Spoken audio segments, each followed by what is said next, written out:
Welcome back. Well, for years, U.S. public pension plans have been investing billions of taxpayer dollars into Chinese companies controlled by the Communist Party of China. Joining me right now is House Intelligence Committee member, Wisconsin Congressman Mike Gallagher. Congressman, thanks very much for being here. You've just been named by Speaker-elect Kevin McCarthy to be the chairman of the Select Committee on China. Tell me about your priorities and about your new bill that you have proposed, the Ditch Act. Well, I think what Speaker-elect McCarthy wants to accomplish with this Select Committee on China is to elevate the importance of the issue and make sure that we are injecting a sense of urgency into our competition with China. And by the way, we'd like to make this a bipartisan effort. We tried to get Democrats to participate in the China task force that Mike McCall led.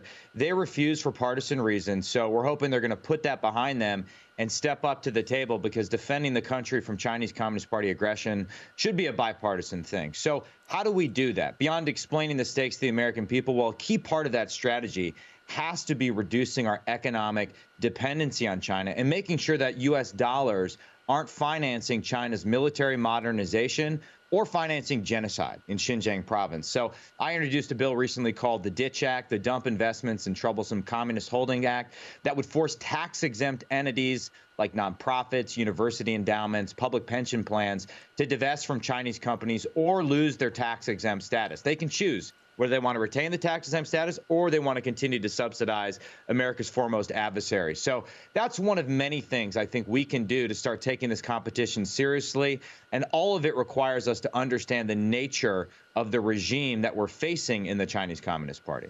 Right, and explain the ramifications here, because what we're doing, and it's not just pension plans. You've got the MSI index, MSCI index, right? The emerging markets index. You've got the thrift fund, okay? The 401k for government employees having a wide open window to invest in these companies.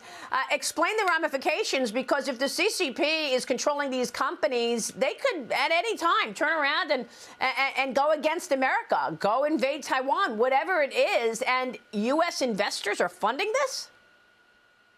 Well, I think there's really two things at stake. One, and we discovered this because about 3 years ago, the Trump administration discovered that the TSP funds, military retirement funds, were being invested in indices that were directly related to Chinese defense companies. So think about the absurdity of that. You have the retirement money for military service members being invested in Chinese companies that are building weapons designed to kill Americans in a future war. So that is one risk, right? That we subsidize their rise and their attempt to displace us as the world leader. The other thing is it just creates a dependency, right? If millions of Americans have the health of their retirement dependent upon the health of the Chinese Communist Party and the companies it controls, well, then they're going to be less willing to have a strong, aggressive foreign policy that defends our interests, because they don't want something that's going to jeopardize their bottom line. So the whole situation is perverse.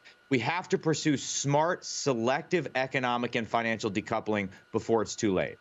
Unbelievable. Then there's TikTok, the state of Indiana suing the Chinese-owned social media app over China's access to user data. Now, several other states are banning TikTok from government devices. You're pushing Wisconsin Governor Tony Evers to do the same. Will he do it?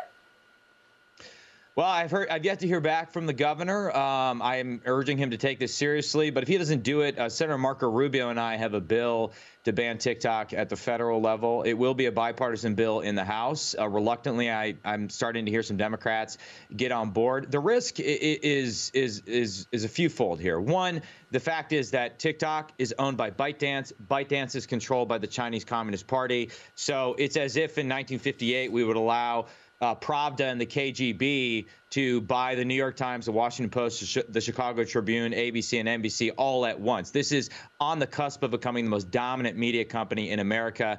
That's unacceptable. And also, we know that they can track your location, they can track your keystrokes, they're compiling dossiers on people. And increasingly, because so many young Americans in particular get their news from TikTok, they could censor the news, right? They can suppress anything that would cast the CCP in a negative light. That's just bad for business all around. It's a national security threat. So with a combination of state and federal pressure, I'm hoping that we can ban TikTok. And all of this, all the more alarming, knowing that the Chinese Communist Party is following our political debates and piling on things like Twitter. and just having all of this hate out there. We've got more shocking details released in the Twitter files this week, this time exposing leadership at Twitter lied about shadow banning content. They shadow banned and banned content from conservative commentators, activists, doctors even during the pandemic. Your reaction? It's unbelievable, and I salute Twitter's new owner for putting this out there. You know, one thing that Elon Musk could do, to connect to our earlier topic, that wouldn't require, that he could just do with the snap of his fingers, is he could kick all of the Chinese Communist Party so-called wolf warrior diplomats who are all over the platform attacking America, calling America an evil, systemically racist country. And of course, Chinese citizens aren't allowed access to this platform because the CCP prevents it. Just kick them off. Insist on basic reciprocity. Any country that's so afraid of their own citizens that they don't allow them to have access to Twitter, well, their diplomats shouldn't be allowed to exploit the platform to attack America. So that's one thing I actually asked Jack Dorsey to do. When he was the head of Twitter, he predictably ignored me on that. But Elon has an opportunity to lead on that issue. Wow, that is incredible. So you already asked Jack Dorsey to do it. And what did you get in response? I got a 15-page response from one of his underlings that said nothing, that was full of jargon, and really communicated the fact that they didn't want to anger the CCP. There you go. More of the same. Congressman, thanks very much for your leadership on this topic. We're going to continue to check in with you. Wisconsin Congressman Mike Gallagher, good to see you this weekend. Thank you, sir.